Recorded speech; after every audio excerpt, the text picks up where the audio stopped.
What's up, everybody? We're live.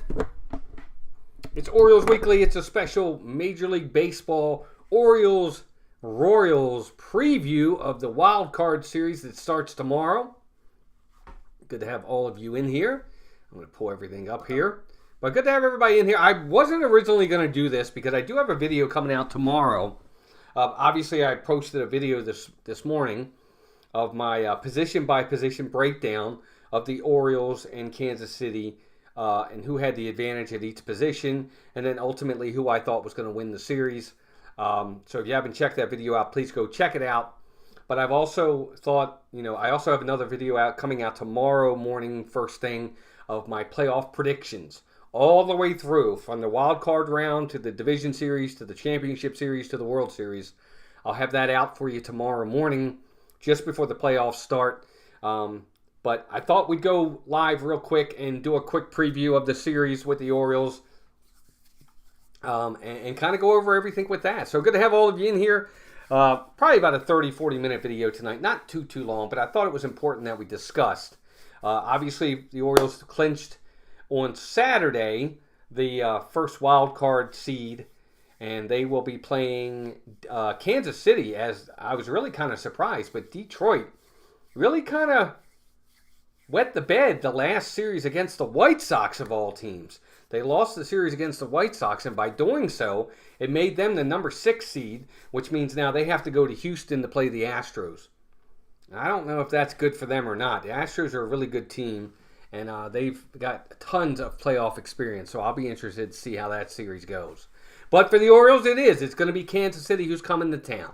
Let's say hi to Daniel Berry Sports, Sony 4K, Jeannie is here. Good to have everybody in. Again, quick video today, but I thought we discuss because the Orioles are set. I mean, they're in. They had, of course, a really tough July, tough August, tough September, but they got healthy late in September, and they actually got on a roll. They won 5 of their last 6 games. They started hitting the ball better, scoring more runs, not having to rely strictly on home runs, which was a big deal for them. And it really worked to their advantage in those last 6 games. They went 2 out of 3 against the Yankees. And, are we still there? Let me know if you guys are still there. And then, of course, they swept the series against the Minnesota Twins. Hopefully, Chad will come back. Let me just do something real fast here. Let me know if you guys see that. It says chat disconnected. Please wait while I try to reconnect. So hopefully you guys are back. But anyway, so big series coming up for the Birds starting tomorrow. Now, the Orioles game is the second game of the day. The Detroit-Houston game is actually the first game. Hold on, guys. I'm going to check something out here. We may have lost connection.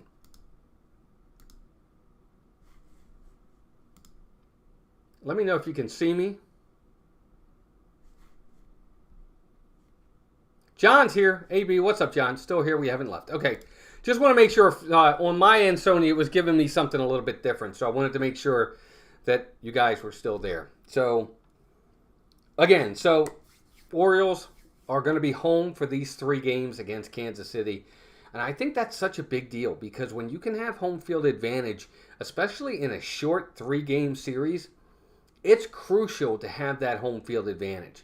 And there's tons of different reasons why that is. Obviously, having the fans behind you, you know your home field, you play well at home. Although the Orioles have played really well on the road as well. So it's good to have that advantage. You're in your own home cooking, in your own bed at night, not having to worry about being on the road and traveling and things of that nature. So it's a good thing for the O's to have that. So hopefully it'll play to their advantage. For the Orioles, of course, Corbin Burns is going to be starting tomorrow. The Orioles game is at 4:08 p.m.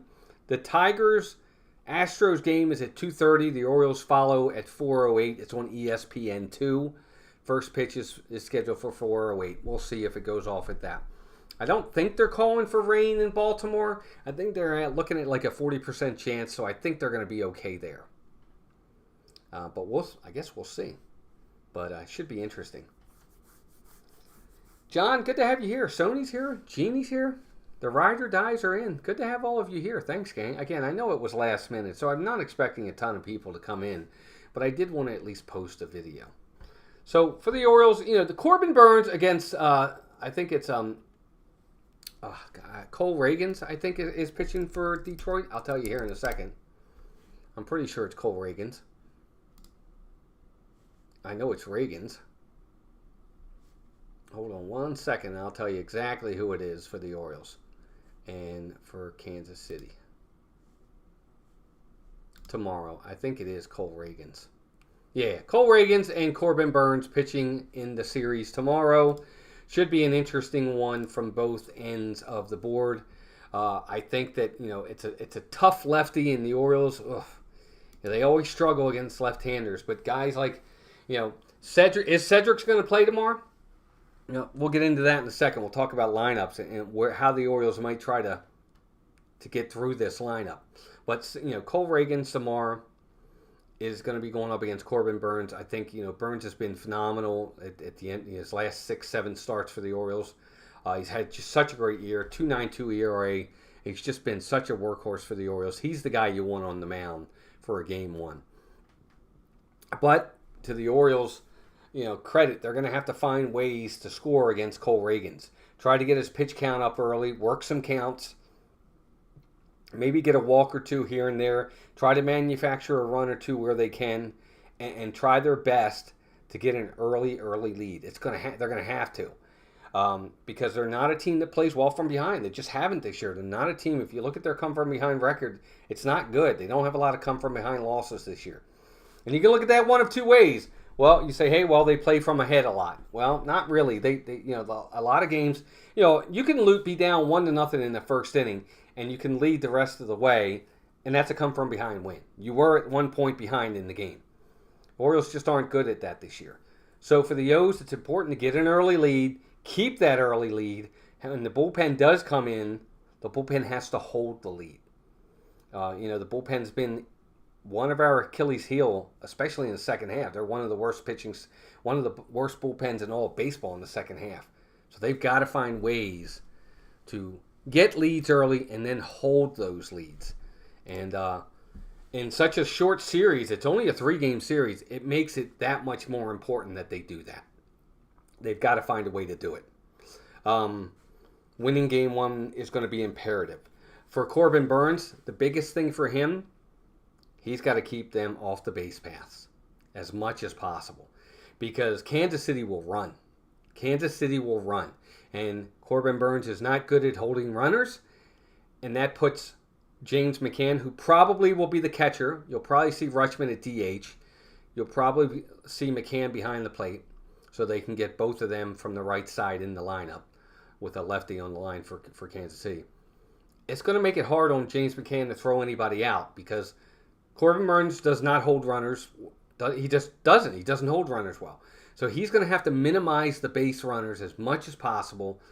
And if he can do that, then the Orioles are going to have a really good chance of winning the game.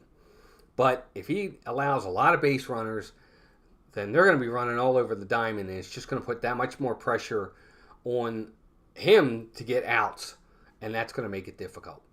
So that's one of the big keys for the Orioles. Keep them off the base paths, score early, and get an early lead. And it's easier said than done, but I think they can do it. Of course, congratulations to the Mets and the Braves. They had to split the series for both of them to get in. If either one of the teams actually won both games today, whichever team lost both games was out, and Arizona would have been in. But Arizona is not in because the Braves and the Mets split. So neither team from the World Series last year made the playoffs this year. The Rangers were eliminated last week or a week before that, and Diamondbacks got eliminated today. So neither one of the teams that represented their leagues last year in the World Series are even in the playoffs this year. So the winds of change every single year. It happens all the time. It's not the easiest thing to repeat, let alone get in. So we're going to definitely have a new National League pennant winner this year, and we're definitely going to have a new American League pennant winner this year. And it should be interesting. But I have to say, overall, I think the Orioles had the slight advantage in this series. I think their pitching is just as good as Kansas City's. I think their bullpen is just as good. 1 to 9 lineup wise, I think the Orioles are better. But obviously, Bobby Witt is on Kansas City, and he's really good. He's a special player. But all in all, in my opinion, and again, I'm going to kind of give it away a little bit on my video I just posted. But for this series against Kansas City, I think the Orioles win the series. I think they win. I think they win the first 2 games. I don't even think it goes 3 games. I think they get the win tomorrow. I think Burns pitches into the 7th inning, if not past the 7th inning. The Orioles scratch out a couple runs here and there. I think the Orioles win tomorrow 4-1. They get that first game in this crucial series, and then Eflin comes back in game 2 and pitches really well, and they win game 2. But I think tomorrow they'll get the win. I think they'll score probably 4 runs or so. I think the Orioles win tomorrow 4-1. I really do. And the first game in a 3-game series is the big one. That's the one you got to get. I really think that. I think if you win the first one, you're set up to win the series easy. I really think that, especially in a 3-game set. If you lose tomorrow, then you're behind the 8 ball. You got to win the next 2. Period. You've got to win the next 2. You've got to win the next 2. And for the Kansas City Royals, if they lose tomorrow, they've got 2 more in Baltimore, and they've got to find a way to win both. That's going to be real tough. Again, not impossible, but folks, that's going to be really, really tough to pull that out. That's why tomorrow's game is so crucial to both teams. And I think the Orioles are going to find a way to pull it out. I do. I think that you're going to see maybe a big game out of Jordan Westburg with the lefty on the mound. I think Westburg's going to have a nice game against Cole Reagans, get a couple hits, drive in a couple runs. He's going to play good defense at second base, and I think he might be the star tomorrow. But I think the Orioles are going to get the win. I really, really do. I think it'll be a tight game. I don't think it'll be a blowout either way. Not when you have 2 aces on the mound like this. And I think the O's will ultimately get the win. The Orioles have not... I want to go into another subject here in just a second.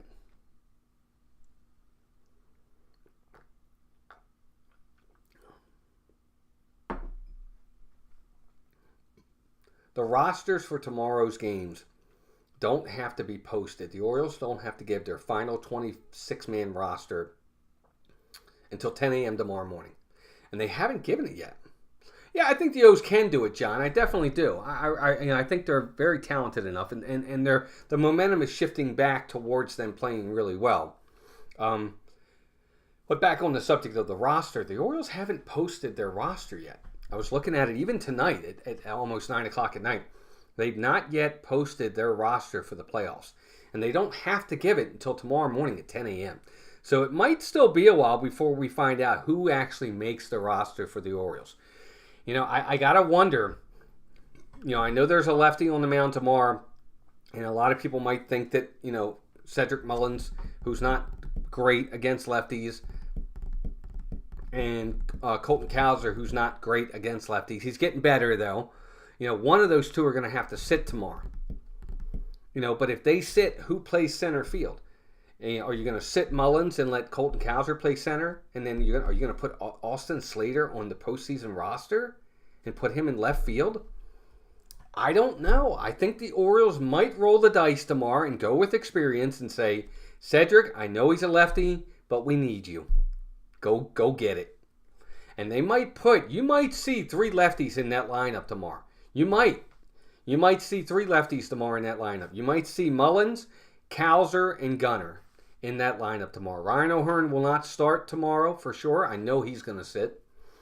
But you might see 3 lefties tomorrow. Jackson Holliday, Heston Kjerstad, if either one of them make the roster, they won't start tomorrow. But I think you could. I think Mullins and Cowser both might start tomorrow. I just don't know that the Orioles are going to put that kind of faith in Austin Slater to be your left fielder in Game 1 of a pivotal playoff series. I don't know. Maybe they will. I don't know. I want to hear from you in the chat. Let me know. Jedi Master Joe, welcome in. I'm doing good, bud. I hope you are. Thanks for being here. I think Cowser, he's hit the home run he hit yesterday or day before was against the lefty. He's been hitting lefties better. He still has his moments, but he's playing. I can't see him coming out of the lineup at all. I think Cedric's the one that I'm more interested in to see whether or not he plays tomorrow. I just can't see the Orioles, and again, I could be totally wrong. I just can't see the Orioles starting Austin Slater in a pivotal Game 1 playoff spot and saying to Cedric Mullins, the guy who's been there through the bad times, your starter, your center fielder, you're going to say to him, you're sitting. I don't know. I just don't see them doing that. You know, and in the bullpen, who makes the bullpen? Are they going to carry 5 lefties? Are you going to have Colon? Are you going to have Greg Soto? Are you going to have Keegan Aiken? Are you going to have Cade Povich? Are you going to have all these guys in the bullpen? I don't know that the Orioles are going to do that. You know, you may see Povich not make the team. But then again, Albert Suarez pitched 7 innings yesterday, so he's not going to be available. He probably will be off of the postseason roster, the wild card roster at the very least. And then if the Orioles do advance, I'm sure he'll be on it for the ALDS. But that's one guy I do expect that will not be on the roster is Albert Suarez, which might open it for Povich. But then again, do you want that many lefties in your bullpen? I don't know. I don't know that they do. Well, it's going to be interesting to see how the Orioles handle this, their roster. And as soon as they post it, I'll be interested to see what they do. But they have not. They're not ready to announce it yet. And they haven't even announced, technically, they haven't even announced who's going to start Game 2. They haven't officially announced it as Zach Eflin yet. I'd be shocked if it's not Zach Eflin. It'll definitely be Eflin if they lose tomorrow. I guess maybe they push Eflin back an extra day if they win tomorrow and let Kramer go in Game 2. But I just don't see it. You don't want to play with that. If you get Game 1 tomorrow, you got to go for the jugular in Game 2 and just try to put it away, period. So hopefully they'll do that. They'll do that. We'll find out. But let me show you the. I'll show you real fast. Here's the bracket for the postseason. Here's the bracket for the postseason. Right there. There it is. All the teams are set. National League, the Brewers are going to play the Mets. It's the number 3 seed versus the number 6 seed. Oh, excuse me. The number 5 seed Braves are going to go to San Diego to face the Padres. So the Brewers, Mets, whoever wins that will face the Phillies. The winner of the Padres Braves will face the Dodgers. Obviously, over in the American League, Houston is hosting the Tigers. The winner of that series plays the Indians. Kansas City hosts, or the Orioles host Kansas City. The winner of that will play the Yankees. So there you go. They're set. And I tell you, it's really shaping up to being an Orioles-Yankees Division Series matchup. Whew, man, that could be something else right there. But that's what it's looking like. It's looking like an Orioles-Yankees Division Series matchup. Orioles got to get past Kansas City. You can't take anything for granted. You know, I really thought last year the Orioles were going to get past Texas. I thought they had what it takes to beat Texas, and they didn't. They got beat. They got beat 3 straight. They got smoked and knocked out of the playoffs. So nothing is taken for granted for sure. But the Orioles got to do everything they can to get those wins and move on to that next round. The Orioles are definitely fighting in that too because they have had, I don't know if anybody knows this in the chat, but the Orioles have lost 8 straight playoff games. In 2012, I think it was, they lost in the American League Championship Series. They were swept by Kansas City. And then in 2014, they lost the 1-game playoff against Toronto in Toronto when Encarnacion hit the walk-off homer. And then last year, they got swept by Texas. So they have lost 8 straight playoff games, the Orioles have. They need a win. They need to get a win to get that monkey off their back. John, they have what it takes. They've obviously shown it this year. They won 8 out of 13 games against the Yankees. They went 4-2 in New York. They definitely can beat the Yankees, but they got, like you just said, they got to get past Kansas City first. I'm not taking anything for granted. They've got to go out and they've got to play well. And they've got to understand to not try to do too much. Just do your job, get on base, have good at-bats, pitch well, hold leads, and you'll be fine. And I know it sounds easy, but it can be a difficult thing. But we'll see. We'll see what they do, and hopefully they'll get the win, and they'll be able to move on and keep this playoff run going. But I guess we'll find out soon enough. Anyway, guys, Orioles set for tomorrow, 4 o'clock. Orioles, Kansas City. It's going to be a blast. It's going to be so much fun. I'm going to be on the edge of my seat. I can't call playoff games. I just can't. I would love to do it for you guys. I just can't do it. I get too emotional. I get too caught up in the game. And this is a PG-13 channel, almost like a G-rated channel. And it just won't be if I call a game during the playoffs. If they're not playing well, it's gonna be, like, I think Melissa's probably gonna go out tomorrow. She probably won't be home, and then the dog's gonna be hiding. That's just how it is when the Orioles make the playoffs. It is a tense time in the household here, in the Birdland Network household. So I can't call a game. It just won't work. You guys won't enjoy it. I won't enjoy it, and I don't want that. But anyway, so there you go, gang. Orioles on their way to the playoffs. Remember, no crying in baseball. Dude, if they win, John, I'm going to cry for probably a week. Tears of joy. If they lose, I probably won't cry. I'll probably break something. I'll probably put my hand through another TV. That's another story. Anyway. All right, gang. Well, that's it for today. Just wanted to do a quick video or a live stream talking about the preview of the Orioles-Royals series. I still think the Orioles win this series. I think they win it in 2. I really do. I think they keep rolling and move on to a crucial, highly intense series against the Yankees. But we're going to find out soon enough. Okay, gang, have a great rest of your night. Thanks for joining us. Quick video here. I appreciate everybody coming out. Keep rooting for the O's. It's baseball playoff time. Let's go. All right, everybody, have a great night. Take care of yourselves and each other. Bye now.